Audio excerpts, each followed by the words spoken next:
மீன் குழம்பு ரெசிபிங்க. அதுக்கு ஒரு 6, 7 மீன் வந்து நான் கழுவி எடுத்து வச்சுருக்கிறேன். ஸோ அதுக்கப்புறம் பார்த்திங்கன்னா ஃபிஷ் ஃப்ரைக்கு வந்துட்டு பார்த்திங்கன்னா இந்த மாதிரி கீரல் போட்டு எடுத்து வச்சுருக்கிறேன். இது வந்து ஐல மீன் சொல்லி விற்றாங்கங்க. ஸோ அதில் தான் வாங்கியிருந்தேன். கொஞ்சமாக இஞ்சி பூண்டு பேஸ்ட்டு நான் ஆட் பண்ணிக்கிறேன். அதில் கொஞ்சமாக பார்த்திங்கன்னா மஞ்சள் தூள், அதுக்கப்புறம் காரத்துக்கு தேவையான அளவுக்கு மிளகாய் தூள், அதுக்கப்புறமா வந்து பெப்பர் வந்து ஒரு டேபிள் ஸ்பூன் அளவுக்கு நல்லா சேர்த்துக்கலாங்க. பெப்பர் கொஞ்சம் அதிகமாக சேர்த்துக்கிட்டோம் அப்படின்னா இந்த மீன் வந்து ரொம்ப டேஸ்டியாக இருக்கும். அதுவும் இல்லாமல் இந்த மீன் பார்த்திங்க அப்படின்னா கொஞ்சம் கேஸ்ட்ரிக் இருக்கும். ஸோ அதனால் பூண்டு வந்து எக்ஸ்ட்ராவாக சேர்த்துக்கலாம். தேவையான அளவுக்கு நம்ம வந்து உப்பு சேர்த்துக்கலாம். அதுக்கப்புறமா ஒரு 6, 7 பல் பூண்டு வந்து இந்த மாதிரி சும்மா இடித்து வந்து சேர்த்துக்கலாம். இதோட டேஸ்ட்டும் வந்து சூப்பராக இருக்கும் இந்த மாதிரி இடித்து சேர்க்கும்போது. சேர்த்துட்டு நல்லா மேரினேட் பண்ணி நம்ம ஒரு 10 நிமிஷத்துக்கு வச்சிடலாங்க. அதுக்கப்புறமா கொஞ்சம் சின்ன வெங்காயம் தொளிச்சு எடுத்துக்கலாம். அதை கட் பண்ணி எடுத்து வச்சுக்கலாம். கொஞ்சம் பூண்டும் வந்து நான் இங்கே எடுத்து வச்சுருக்கிறேங்க. மீன் குழம்புக்கு தேவையான அளவுக்கு ஒரு 3 பழுத்த நல்லா தக்காளி வந்து கட் பண்ணி எடுத்து வச்சுக்கலாம். மீன் வந்து ஃப்ரை பண்ணிவிட்டு அதே ஆயிலில் தான் நான் வந்து குழம்பு வைப்பேன். ஸோ அதனால் எல்லாமே ரெடி பண்ணி எடுத்து வச்சுட்டு ஆயில் வந்து ஹீட் ஆனதுக்கப்புறமா ஃபிஷ்ஷை வந்து ஃப்ரை பண்ணி எடுத்துக்கலாங்க.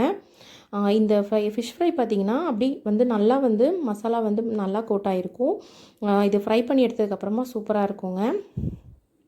புளி வந்து ஊற வச்சு எடுத்து வச்சுருந்தேன். ஸோ அந்த கரைசல் வந்து ஃபஸ்ட்டு ஒரு பாத்திரத்தில் ஊற்றி எடுத்துக்கலாம். இந்த ஸ்டைலில் பண்ணி பாருங்கள், ரொம்ப நல்லாயிருக்கும். குழம்பு மிளகாய் தூள் நான் சேர்த்துக்கிறேங்க.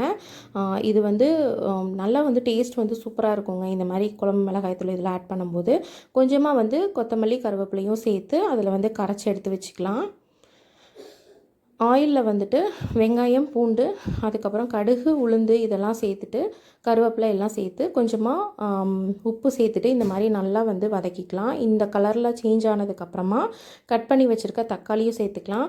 தக்காளி வந்து நல்லா மசிஞ்சு வரும்போது நம்ம கரைச்சி வச்சுருந்தோம் இல்லையா இந்த மசாலா புளிக்கரைசல் தண்ணி, அதை வந்து நம்ம சேர்த்துக்கலாங்க. அது நல்லா கொதித்து குழம்போட கன்சிஸ்டன்சிக்கு வந்து கெட்டியாக வரும். அந்த டைமில் நம்ம வந்து ஃபிஷ் ஆட் பண்ணிக்கலாம். உங்களுக்கு தேவையான அளவு உப்பு இந்த டைம்லேயே நீங்கள் சேர்த்துக்கலாங்க.